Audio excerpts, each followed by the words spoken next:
My name is Vicki Ellis, and I am the Executive Director of Heritage Ranch Christian Children's Home. Today, I want to talk to you about trust versus mistrust.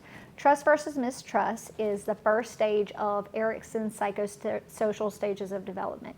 It focuses around what happens for a kid during birth to 1.5 years. So, in this first stage of development, children are learning whether or not they can trust the world around them. It is the care that they receive from their parents and other adults during this really critical time that will determine how they learn to form trust with those individuals and how they learn to form trust with the world. So, because an infant is entirely dependent upon his or her caregivers, the quality of care that a child receives plays an important role in shaping that child's personality and will have lifelong impact for the child. So I want you to think about a baby. When a baby cries, the question for that child is there going to be a caregiver there to attend to their needs? When a baby is frightened, what they need to know is, will someone comfort them?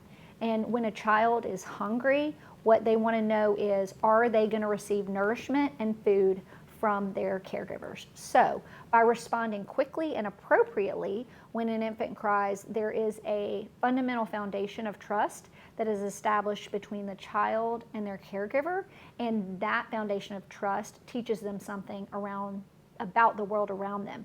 When those needs that a child has are consistently met, the child will learn that he or she can trust the people who are caring for him or her. If, however, these needs are not consistently met, the child begins to mistrust the people around him. And if a child successfully develops trust, he's going to feel safe and secure in the world. Caregivers who are inconsistent, emotionally unavailable, or reject an infant will contribute to feelings of mistrust in the child that they're caring for. And what this creates a belief that the world is inconsistent and unpredictable. And so Erikson believed that these early patterns of trust or mistrust exerted a powerful influence over an individual's interactions with others for the remainder of their life. So if the care the infant receives was consistent, predictable, and reliable, they start to develop a sense of trust, which carries with them to other relationships, and they'll even be able to feel secure in an environment where they may be threatened. They will be more likely to form trusting relationships throughout the course of their lives. A sense of trust allows them to move comfortably into the next stage of development where they will learn to explore and learn about the world around them. If care is inconsistent, unpredictable, and unreliable, then an infant will often develop a sense of mistrust, suspicion, and anxiety. So in this situation, the infant doesn't have confidence in the world around them or in their ability to influence events. This can lead to heightened levels of fear and anxiety. One of the well-known authorities on attachment, named Bowlby, suggests that a child as an infant will primarily form one main attachment, and that attachment figure acts as their secure base for exploring the world. Typically speaking, that's whoever their primary caregiver is. And so that attachment relationship acts as a prototype for their future social relationships. So disrupting it really can have very impactful consequences.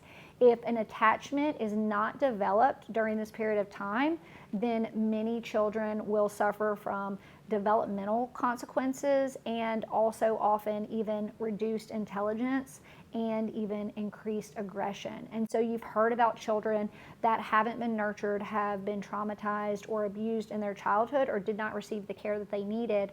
And so as a result, they began to mistrust the world around them. And those are kids that do not successfully navigate this period. So I just want to encourage you as someone, if you have an infant that is between the age of birth and 1.5 years, don't ever believe that you can over cuddle or over love or over care for your child. I know there's so much talk sometimes in the world when you're having your baby and you're so nervous about how do you make sure that you don't like create too much dependence on you. Is it bad if you feed them on demand, or is it bad if you hug them or you take care of them every time they cry? The one thing I would encourage you that I love about what Erickson says in this stage of development is the most important thing is that you need to create a relationship with your child where they can trust you. So when your 1-year-old, is hungry and needs to eat, is crying and needs to be nurtured, remember that the way that you respond to them in this situation is teaching them, it is teaching their brain, it is teaching them how are they going to be able to trust other people in their lives and the world around them. And it's so important because what you're creating is a template for their life that they're going to take forward beyond 3 years old, 5 years old, into their future life, because they're learning fundamentally, can I trust the people in my life? Is the world stable and is it reliable? And so I think it's really critical for us to understand also is that if you encounter a child, an older child that's 7, 8, 10 years old, and they have a hard time with trust and are dealing with a lot of issues, then we need to be aware that they may have had some insecure attachments when they were infants. And don't underestimate that for a baby who isn't nurtured, that doesn't have access to the food and the sustenance they need and doesn't have those reliable caregivers, that they may not really sincerely struggle later in life, because opposite being in a nurturing environment, if they're in an environment where there's lack and they don't know how to rely on their caregivers, then what they're learning is that the world isn't trustworthy and that people aren't trustworthy. And that really takes root from birth to a year and a half. Now, the good news is anything that happens during these stages, we can come and we can meet needs later and we can help kids process through that. But don't underestimate, if you are caring for or nurturing an infant, your own child, or you're working with someone else's, don't underestimate the importance and the value of creating trust and creating connection that's reliable, and be aware of how important that is for their long-term development.